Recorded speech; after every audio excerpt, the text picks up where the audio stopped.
Hey there, welcome back to Book Talk. I am John Harkness, founder and publisher of Falstaff Books, and I'm joined again by my esteemed panel of editorial gurus. We have Teresa Glover, who edits here at Falstaff. We have Misty Massey, who has edited for Falstaff, among others, and we have Nicole Kurtz, who has not yet edited for Falstaff, but does own a press. So she's edited dozens upon dozens of books in her decades and decades and decades of experience in the pub. Only 2 decades, right? 2.5. We're clear. You're in the third. You're currently in the third. So we're going to talk a little bit about what editors are looking for and what they're looking away from. What kind of things you can do to move your submission to the top of the list, and what kind of things you can do to get your submission immediately round filed.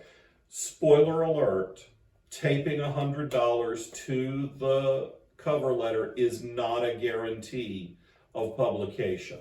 You cannot just buy your way into publishing. But when something comes across your desk, Teresa, what's one of the things that immediately makes you perk up and pay attention? Someone who has followed the submission guidelines. Because if you can't follow directions when you're sending me something you want me to read, chances are you're probably not going to follow directions at any other point in the process, and that's too much of a pain in the ass to deal with. You know, we say this literally in every video about editing, and the reason we keep saying it is because it keeps being true. And I wish it wasn't. Yeah. But it is. When we were editing, when we were reading Slush for Lawless Lands, Tales of the Weird Frontier, published by Falstaff, we had an open Slush call, and so we were reading Slush for that. Now, we had said we wanted short stories in the fantasy, horror, or science fiction genres, or subgenres of those. And yet, somebody sent in a true life memoir. A couple of people sent in poems. So I absolutely get what you're saying about the submission guidelines, because we can say, here are our submission guidelines. We can publish them in bright red, blinking neon font, and somebody is still going to say, oh, that doesn't mean me. Yeah. Yes, it does. It means you. The thing is, like, John can give specific numbers because I don't remember them off the top of my head, but when Falstaff was open to unsolicited slush, we would get hundreds of submissions, and we don't have a lot of slots in the publication calendar. So one of the easiest ways to pare down the epic pile of slush is just to go and weed out anybody who doesn't follow instructions. We were averaging about 10 submissions a day. So that meant that we got 300 in the month of February, which was the only month we were open. We bought 2. Yeah. So that's how crowded the field is. And our slush readers are volunteers. Our slush readers are volunteers. Most everybody that is working with the press with a very limited number have day jobs in addition to their writing, in addition to whatever we're doing as far as editorial work or slush reading. So wading through your manuscript in some weird font, yeah, I could take 20 seconds to go through Control A, select Times New Roman. But you know what? That's not my job. My job is to read and determine if the story is a good fit for this book we're putting together. If you send me a PDF with the cover that you've designed and it's all formatted in a particular way, that's a real easy delete and sending a form letter back saying thanks but no thanks. Now, Nicole, what is something that will make you excited to read a story? What can people do in either the cover letter or in the hook of the story to get you? Amazing voice right off the bat. Will always character voice. Yeah. So what do you mean when we talk about that a lot? Let's drill down a little bit on narrative voice. What is it? What is voice? How do you get voice? I would say you get voice by listening to other people. You get voice by reading diversely. You craft voice over time, right? It takes experience to get voice. What it essentially is your writer's author style. That's really what it is. And it's unique to every author, but you don't get that with your first story. You have to craft that. That has to be honed.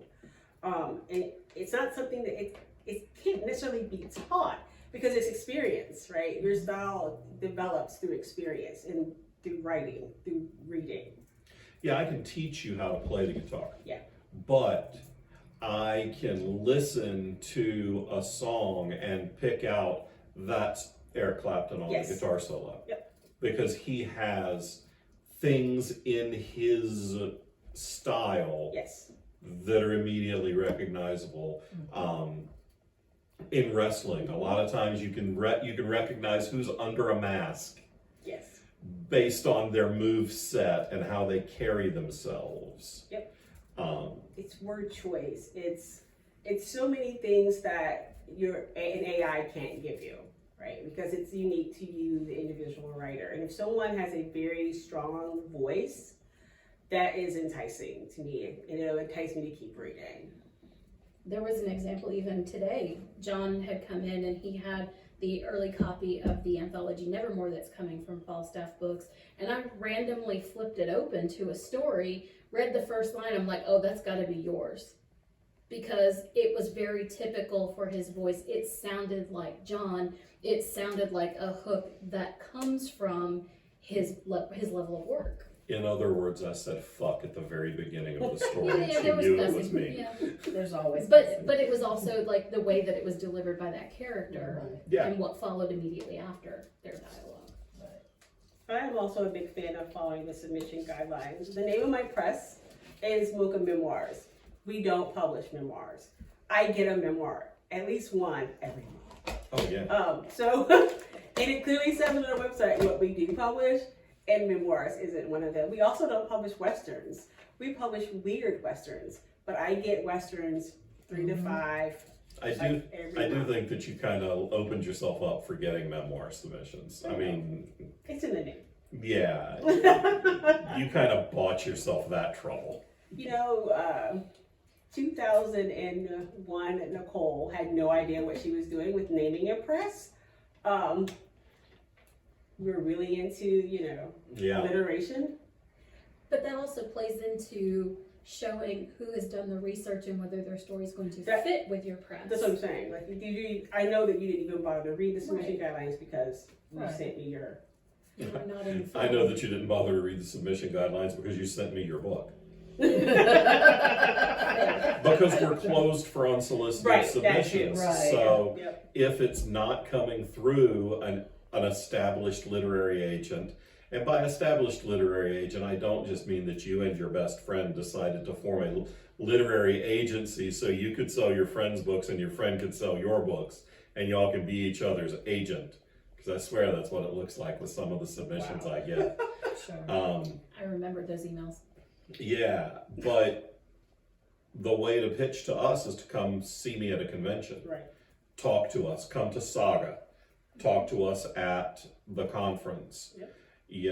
We want to build long-term relationships, not publish one short story or one book with somebody and then be done. Mm-hmm. So, obviously not following the submission guidelines, sending in books or stories that completely miss the theme of the book or the press. What are some other things that'll just instant rejection?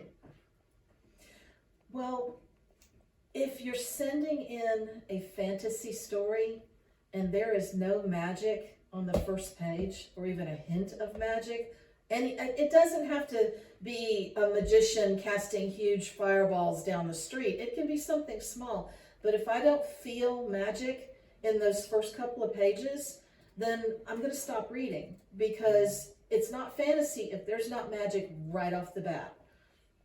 And that drives me crazy. Because And magic is a huge part of fantasy. yeah, that's what fantasy is.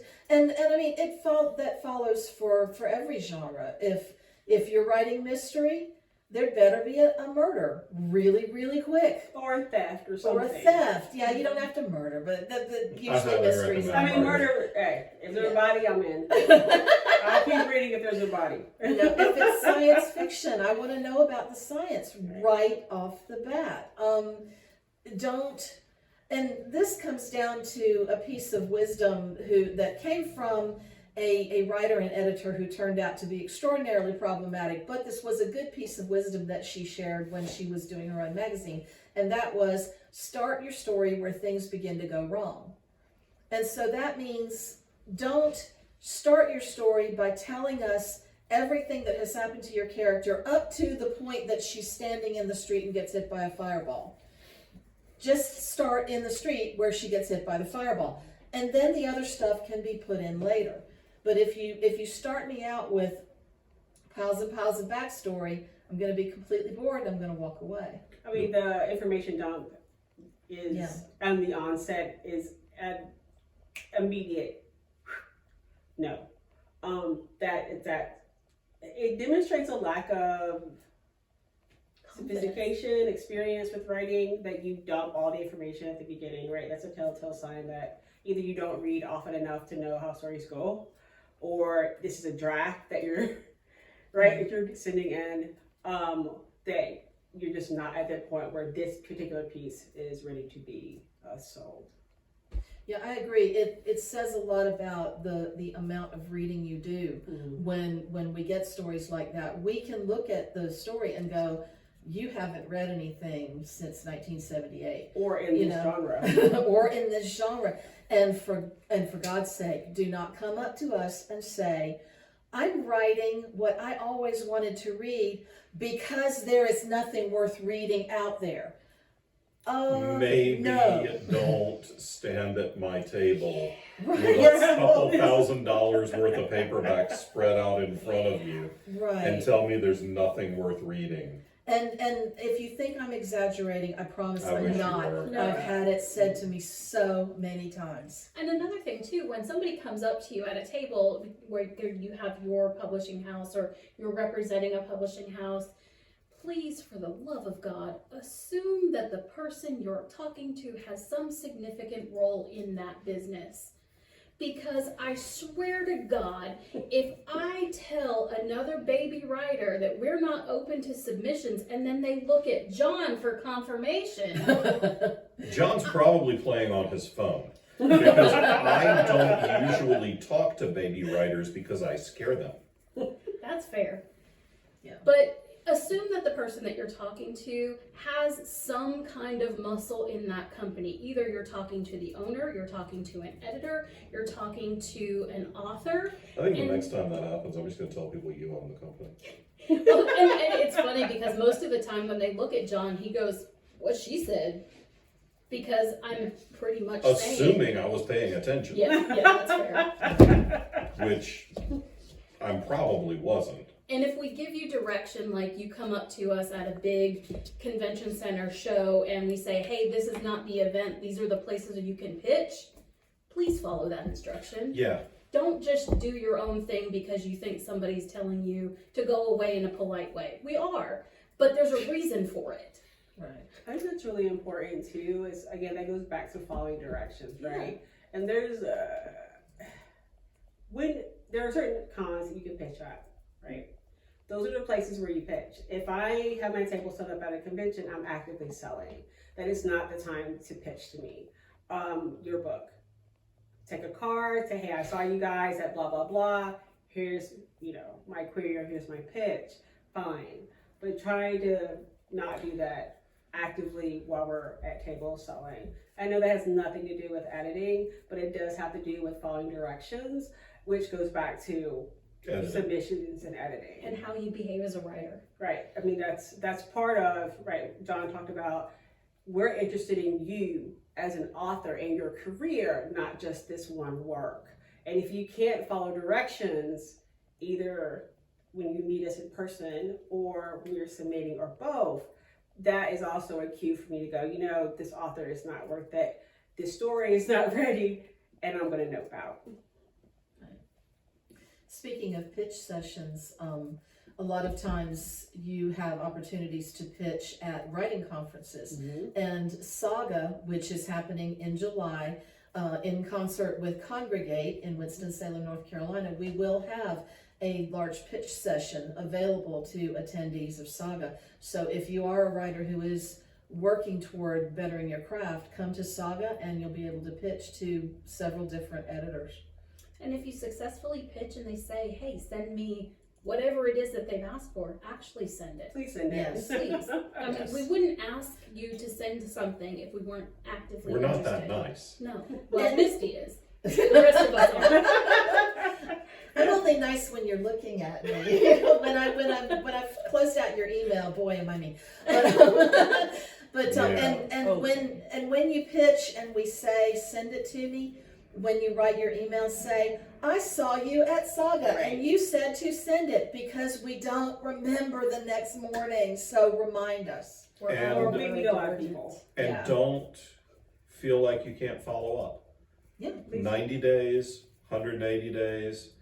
Follow up every 90 days or so. Yes, it does take that long. Yes. Yes, it's entirely possible that I will sit on your submission for 6 months before I even look at it, because we publish a lot of books and We do a lot of conventions. we do a lot of conventions, and I do write a few things too. So with 71, not counting the ones that Brink just signed, so with about 75 authors in our stable, and that number increasing all the time, things that are coming in the door from people I don't know are always going to get put in line after all of the stuff from people I'm already working with and want to continue working with. Misty has books under contract with me. So if she turns in her final Doc Holliday story, that will get put in line ahead of some submission from a convention.